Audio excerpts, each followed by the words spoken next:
खबर शामिल करते हैं चिन्योट से। पुलिस का जराइम पेशा नासिर के खिलाफ भरपूर क्रैकडाउन।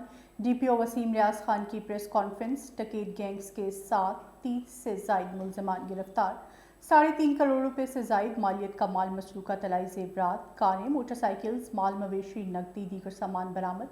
सहाफ़ी नवाज माही कत्ल केस के मुलजमान गिरफ्तार। थाना मोहम्मद वाला के इलाके में होने वाला अंधा कत्ल, ट्रेस मुलजमान गिरफ्तार। District police officer Chiniot Waseem Riaz Khan ने प्रेस कॉन्फ्रेंस के दौरान मीडिया नुमाइंदान से गुफ्तगू करते हुए कहा कि लोगों की जान माल इज्जत की हिफाजत मेरी अव्वलीन तरजीह है। जिला भर में चोरों, डकैतों, जराइम पेशा नासिर के खिलाफ भरपूर क्रैकडाउन जारी है। डीपीओ ने गुफ्तगू करते हुए बताया कि चिन्योट पुलिस ने 7 बैनुल इज़लाई डकैत गैंग्स के 30 से जायद कारिंदों को गिरफ्तार कर लिया। डकैत गैंग्स के 3 करोड़ कई लाख रुपए से जायद मालियत का माल मसरूका बरामद हो गया। मुलजमान के कब्जे से 70 तोले से जायद तलाई जेवरात, 2 कारें, मोटरसाइकिल्स, माल मवेशी, नकदी, दीगर सामान बरामद। डकैत गैंग्स में असद उर्फ अस्ती, आतिफ उर्फ आतिफ और दीगर शामिल हैं।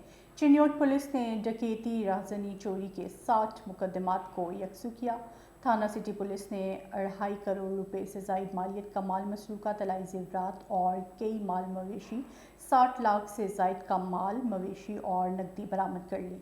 पुलिस ने 19 लाख रुपए से जायद मालियत का माल मसरूका, मोटरसाइकिल और नकदी बरामद की।